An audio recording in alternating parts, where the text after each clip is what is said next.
రాజ్యాంగాన్ని మార్చడం సాధ్యమేనా అనేది సీఎం రేవంత్ రెడ్డి చదువుకుంటే తెలిసేదని బీజేపీ మెదక్ ఎంపీ అభ్యర్థి రఘునందన్ రావు అన్నారు.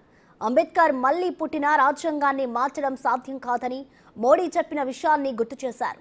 7 ఏళ్ల అధికారంలో ఉన్న బీజేపీ ఆర్టికల్ 370ని రద్దు చేసింది. ఓబీసీలకు రిజర్వేషన్ కల్పిందన్నారు.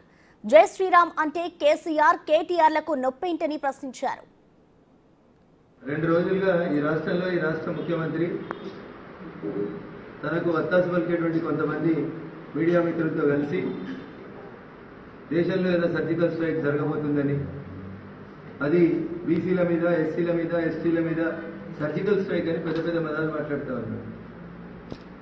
సాక్షాత్తు ఈ దేశ ప్రధానమంత్రి నరేంద్ర మోడీ గారు చెప్పింది, డాక్టర్ బిఆర్ అంబేద్కర్ గారు మళ్లీ పుట్టి వచ్చి రాజ్యాంగాన్ని మార్చాలనుకుంటే కూడా రాజ్యాంగ సవరణ జరుగుతుంది తప్ప రాజ్యాంగాన్ని మార్చడం అనేది జరగదని చెప్పి చాలా స్పష్టంగా డాక్టర్ బిఆర్ అంబేద్కర్ గారు పుట్టిస్తే కూడా రాజ్యాంగాన్ని మార్చలేమని ఈ దేశాన్ని గత 10 సంవత్సరాలుగా పాలిస్తున్నటువంటి ఈ దేశ ప్రధాని గౌరవనీయులు నరేంద్ర మోడీ గారు చాలా స్పష్టంగా చెప్పారు.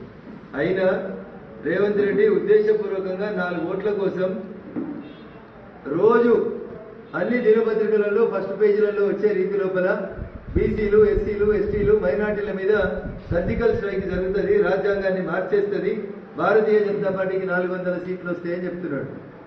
రేవంత్ రెడ్డి గారు భారతీయ జనతా పార్టీకి 400 సీట్లు వస్తాయి, గత 10 ఏళ్ల నుంచి రాజ్యాంగాన్ని మార్చలేదు, భవిష్యత్తు లోపల కూడా రాజ్యాంగాన్ని భారతీయ జనతా పార్టీ రద్దు చేయదు. సవరణల విషయానికి వస్తే నీకు తెలియదేమో మిత్రమా, నీకు రాసిచ్చిన వాళ్ళకి తెలియదేమో, ఇప్పటికీ 106 సార్లు ఈ దేశ రాజ్యాంగానికి సవరణలు జరిగినాయి.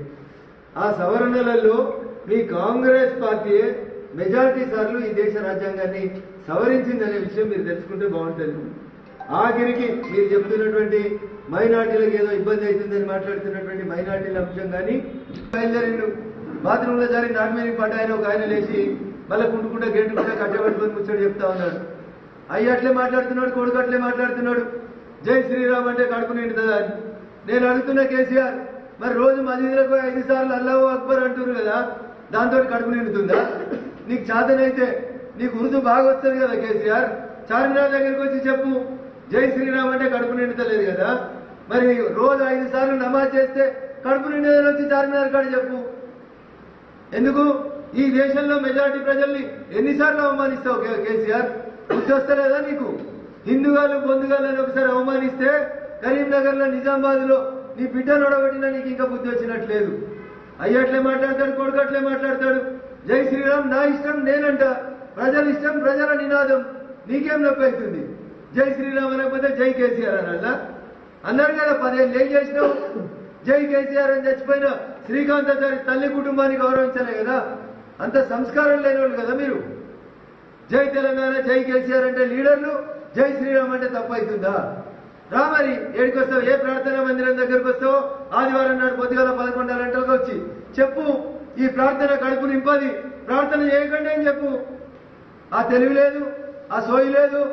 180% ఉన్న హిందువులని అల్కాలు దొరికిరా మీకు? జై శ్రీరామ్ అంటే కడుపు నిండుతుందా? నిండది. మరి జై కేసీఆర్ అంటే నిండుతుందా?